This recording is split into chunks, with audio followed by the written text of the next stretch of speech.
Hey everyone, my name is Wedge and holy crap, a million spoilers came out today. There's no way we can fit them into one video, so we're splitting them up. There are going to be 2 spoiler videos for Oath of the Gatewatch today. We have a ton to cover, so enjoy this video and make sure to watch the next one coming out a bit later on tonight. I promise you there are some strong, stupid, or ridiculous cards in both videos. What even is this set anymore? Again, enjoy the video, and if you do that like button down there, it's lonely. Give it a little click, for me.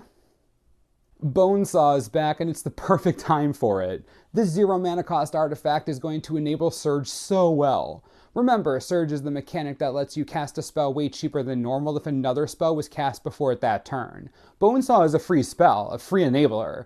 A card like this will help enable your Crush of Tentacles, or get you to your Jorian trigger, or help you deal all the damage with Pyromancer's Assault. 4 mana for an enchantment. Whenever you cast your second spell each turn, the assault deals 2 damage to target creature or player.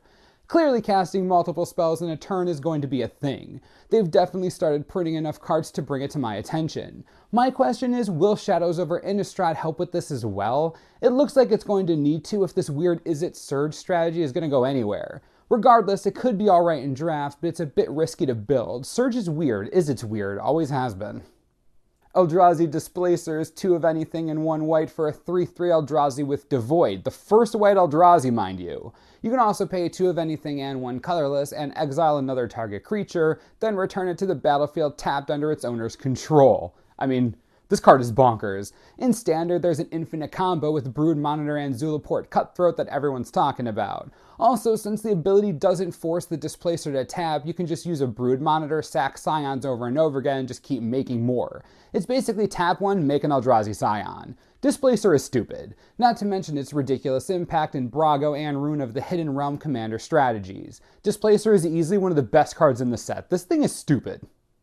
Planeswalker time! Chandra Flamecaller is 4 of anything and 2 red for a 4 loyalty Planeswalker. You can +1 and put 2 3/1 elemental tokens with haste onto the battlefield, exile them at the beginning of the next end step. You can also 0 and discard all cards in your hand, then draw that many cards +1. Lastly, you can -X and she deals X damage to each creature. We've had a history of getting less than desirable Shaundra Planeswalker cards. I want this one to be different, but I'm not sure it's gonna be. Let's go step by step. For 6 mana, you can get 2 3/1s that are exiled. You can Wheel of Fortune +1 card, that isn't bad, or you can nuke the entire board for 4 damage. Those are your options as soon as Shaundra hits the field. My big issue here is that she is incredibly expensive and starts on lower loyalty than I expected when I saw her cost. Now, I like the new abilities. They're all things that have legitimate uses in games of Magic, but at the stage of the game when you have 6 mana, there's a decent chance your 3/1s are going to blank against almost anything on the board. That 0 ability, there's the real value. Hope that you can cast that and generate some card advantage while protecting Shaundra. Her -X also has its uses, but 4 damage to everything on turn 6 probably won't kill, that much, especially with all these giant Eldrazi running around. I don't know, I'm torn. I like Shaundra's abilities, and I think they're all legitimately useful. I'm just worried about her mana cost and starting loyalty. Let me know what you think in the comments. Okay, we have a pair of cards we need to talk about together. First is Bonds of Mortality, 2 mana for an enchantment. When it enters the battlefield, draw a card. You can also pay 1 green, and creatures your opponents control lose hexproof and indestructible until end of turn. Look at that art. Flavor text time.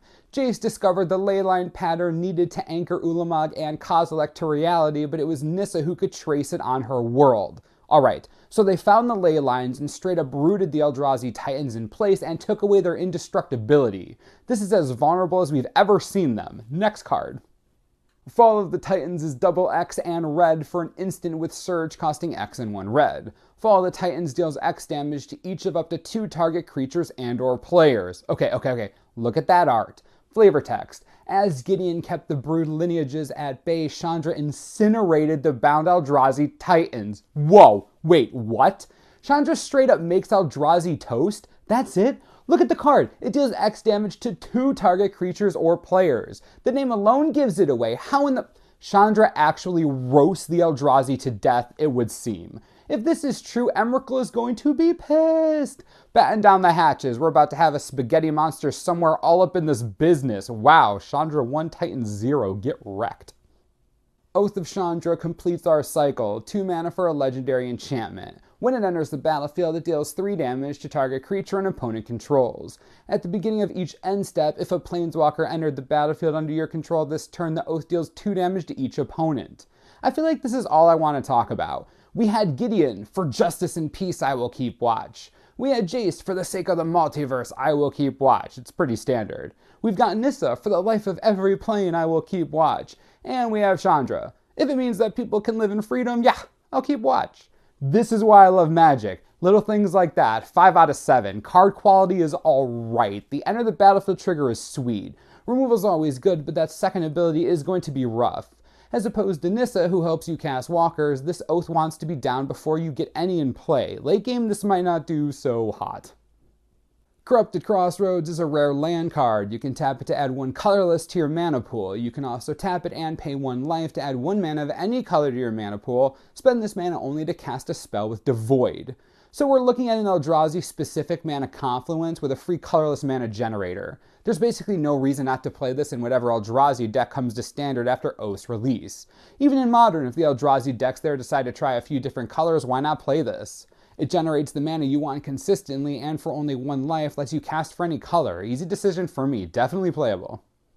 This is just the first of 2 spoiler videos today, and my goodness, things are taking an outrageous turn. We might have just seen the end of the conflict on Zendikar. Chandra is back as a walker and her oath is super funny. I mean, we're in a standard where Bonesaw could be relevant. There are no rules, I swear. Let me know your thoughts in the comments, and if there's a card you want to see that wasn't in this video, it'll be in the next one coming out a bit later today. Trust me, that video is going to be off the chain as well. As always, subscribe for the latest and most reliable Oath of the Gatewatch spoiler information you could ever need. This is the Mana Source. I'm Wedge. Thanks for watching. We'll see you next time.